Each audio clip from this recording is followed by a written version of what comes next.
নমস্কার বন্ধুরা, সবাই কেমন আছেন? আশা করি খুব ভালো আছেন। আপনাদের আশীর্বাদে আমিও খুব ভালো আছি। কাকুলি নতুন ব্লগে আপনাদের আবারও স্বাগত জানিয়ে চলুন ব্লগটি দেখতে থাকি।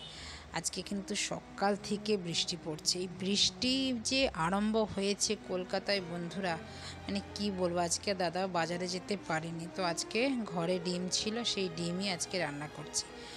আজকে বেরোতে হবে, তো বেরোতে হবে যখন বাজারে গেলে দাদা দেরি হয়ে যাবে, আবার মেয়ের স্কুল আছে। তো চলুন আজকে ডিম রান্না করে নিই।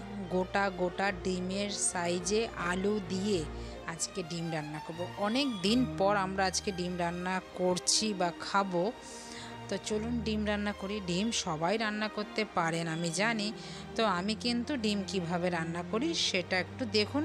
ভালো লাগলে একটু লাইক কমেন্ট শেয়ার করে দেবেন, আর যদি ভালো না লাগে তো স্কিপ করে চলে যাবেন ভিডিওটা। চলুন, একটু চাও বসিয়ে নিয়েছি, চাও খেয়েছি, আর এখানে আমার আলু ভাজা হয়ে গেছে। একদম ডিমের সাইজের আলু মাপা, একদম মাপ করে নিয়েছি আলুগুলো একই সাইজের। দেখুন ডিম আর আলু একরকম। আলুগুলো লাল করে ভেজে নিলাম, এবার ডিমটা দিলাম। ডিম আমি অনেক রকমভাবেই রান্না করি, আপনাদের সাথে অনেকভাবে শেয়ার করেছি। আজকে কিন্তু একদম সবাই যেইভাবে ডিম রান্না করে আমিও আজকে সেইভাবেই ডিম রান্না করব। ডিমও এখানে সেদ্ধ করে নিয়েছি, আর ডিমটা সেদ্ধ করার সময় একটু নুন দিলে এই ডিমটা খাবলা খাবলা হয়ে ছোলে না, একদম মসৃণভাবে খোসাটা ছেড়ে আসে। আপনারাও একটু ডিম যখন সেদ্ধ করবেন একটু নুন দিয়ে দেবেন, দেখবেন একদম খোসাটা একদম মসৃণভাবে ছেড়ে আসবে। আমি চারিপাশটা ঘুরিয়ে ঘুরিয়ে ডিমটাকে পুরো ভেজে নিচ্ছি। দেখুন, ডিম সবার প্রিয়। ডিম যেভাবেই রান্না করি না কেন, ডিম কিন্তু সবার খেতে ভালোবাসি আমরা, বাচ্চা থেকে বয়স্ক লোকরা ডিম সবাই ভালোবাসি। ডিম একটা এমন একটা জিনিস যে অনেক সাহায্য করে। দেখবেন অনেক সময় বাজারে না যেতে পারলে ডিমটা কিন্তু একটা বড় ভূমিকা নেয় আমাদের মধ্যবর্তী বাঙালির মধ্যে।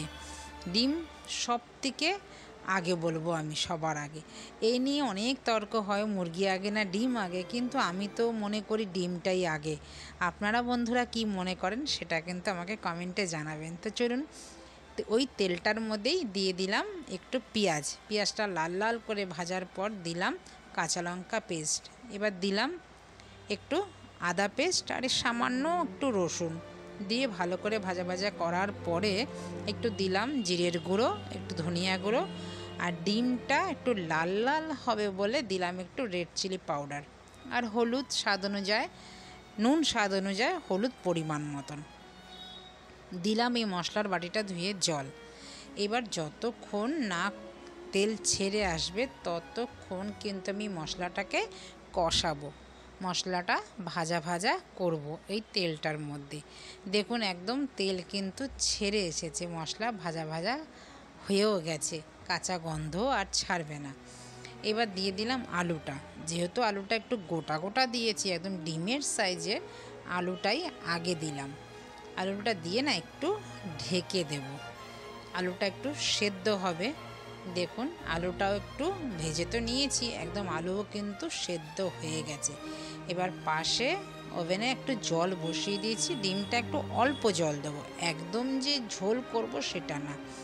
এরকম কষা রাখলেও হতো, এরকম কষা রাখলে কি একটু পরোটা রুটি দিয়ে খেতেই ভালো লাগে, বলুন বন্ধুরা। আর একটু ঝোল দিলে ভাত দিয়ে খেতে ভাল লাগবে, ভাত না হলে মাখা হবে না। আর আমাদের বাড়িতে একটু ঝোল ছাড়া খাওয়া কিন্তু একটু মুশকিলই হয়ে যায়। আমরা আবার একটু ঝোল লাগেই, সাধারণত একটু ঝোল সবার মধ্যেই খায়, আমার তো যাই মনে হয়। আচ্ছা ঠিক আছে, ছাড়ুন, যে যেটা ভালোবাসে সে সেটা খায়। চলুন, আমার কিন্তু আলুও কিন্তু সেদ্ধ হয়ে গেছে। একটা আলু দেখে নিই সেদ্ধ হয়েছে কিনা, একদম আলু সেদ্ধ হয়ে গেছে। এইবার ডিমগুলো দিয়ে দেব, ঢেকে দিলাম, আবার ঢেকে দিয়ে দেখুন একদম বাকি যা আলুটা সেদ্ধ হওয়ার সেটাও কিন্তু একদম গলে গেছে। এবার চলুন ডিমগুলো দিয়ে দিই। ডিমগুলো দিয়ে এবার বাকি কাজগুলো তো করতে হবে ঘরের। ওইখানে আবার জল বসিয়ে রেখেছি, ভাত আগেই বানিয়ে নিয়েছি, ডালও হয়ে গেছে আমার, মেয়ের টিফিনও বানিয়ে নিয়েছি। দাদার টিফিনটা শুধু এবার গোছাবো, মেয়েকে খাবার দেব, তারপরে কাজ হবে। আবার কাজ, রান্নার কাজটা মিটলো। চলুন এবার ঢেলে নিই। দেখতে কি ভালো লাগছে না বলুন, এরকম গোটা গোটা ডিম আর গোটা গোটা আলু, চলুন লাল লাল ঝাল ঝাল। তো মেয়েকে এবার খেতে দিয়ে দিই। মেয়ে তো এবার স্কুলে রেডি হয়ে গেছে।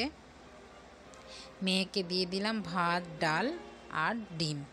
ও খেতে থাকুক, বাকি কাজগুলো আমি আবার সেরে নিই। দেখুন বাইরে কি বৃষ্টিটা যে হচ্ছে, আজকে সকাল থেকে উঠেছি ঘরে বৃষ্টি আর বৃষ্টি, মানে আজকে কত দিন ধরে বৃষ্টি কলকাতায়। চলুন মেয়ের টিফিনটাও আমি গুছিয়ে দিলাম, রেডি হয়ে গেছে। দাদার টিফিনটাও গুছিয়ে দিলাম, দাদাও নিয়ে নিক। আর এখানে জল ভরতে দিয়ে দিয়েছি, জল ভরলে তারপরে জল রাখবো। চলুন দাদা মেয়ে দুজনেই বেরিয়ে গেছে। তারপরে এবার ঘরের কাজ সেরে চান করে পুজো দিয়ে আমি বেরোবো আবার। দেখুন গাছগুলো যেন একদম সতেজ হয়ে আছে, এত বৃষ্টি পড়ছে, মানে বৃষ্টি তো নামই নেই। আর টস টস করে জল পড়ছে গাছ থেকে, এই থামছে এই বৃষ্টি হচ্ছে, এই থামছে এই বৃষ্টি হচ্ছে। তার জন্য গাছের পাতাগুলো কিন্তু একদম মানে একদম লকলক করছে, সবুজে সবুজ হয়ে। ওই যে দেখুন ফুলও ফুটেছে বৃষ্টির জন্য, ফুলও মনে হয় আনতে যেতে পারবো না, দেখি মানে কি বলবো। আর দেখুন এই জায়গাটা আবার লাগিয়েছি টুনি ফুল, ফুটলে কিন্তু বেশ ভারী ভালো লাগবে বলুন। টুনি ফুলগুলো সেদিনকে নিয়ে এসেছি। আর সেই ঘর পরিষ্কার করেছিলাম, ঘর পরিষ্কার করে সেলফটা ফেলাচ্ছিল, ফেলবো কেন, গাছই লাগিয়ে দিয়েছি। তো চলে এসেছি স্নান করে পুজো দিয়ে খাওয়া দাওয়া করে গঙ্গার ঘাটে বেড়াতে। তো বন্ধুরা দেখুন গঙ্গার ঘাটটা আপনাদের কেমন লাগছে, খুব ভালো লাগছে না? দেখুন বৃষ্টি এখনও পড়ে যাচ্ছে, অনবরত বৃষ্টি হচ্ছে। তো বন্ধুরা ভিডিওটা আপনাদের কেমন লাগলো, যদি কোথাও ভালো লেগে থাকে একটা লাইক কমেন্ট শেয়ার করে চ্যানেলটিকে সাবস্ক্রাইব করে আমার পাশে থাকবেন। তো দেখুন ওইখানে বড় বড় জাহাজ, দেখুন স্টিমার সব যাচ্ছে। আমার গঙ্গা দেখতে খুব ভালো লাগে, আপনাদের কেমন লাগে? তো চলুন এবার আবার বাড়ির পথে রওনা দেই, আবার মেয়ের ছুটি হয়ে যাবে, মেয়েকে নিয়ে বাড়িতে ঢুকতে হবে। তো দেখা হচ্ছে শিগগিরই আবার নতুন একটি ব্লগে। যদি কোথাও ভালো লেগে থাকে লাইক কমেন্ট শেয়ার করে আমার পাশে থাকবেন। নমস্কার, সবাই ভালো থাকবেন, সুস্থ থাকবেন, টাটা।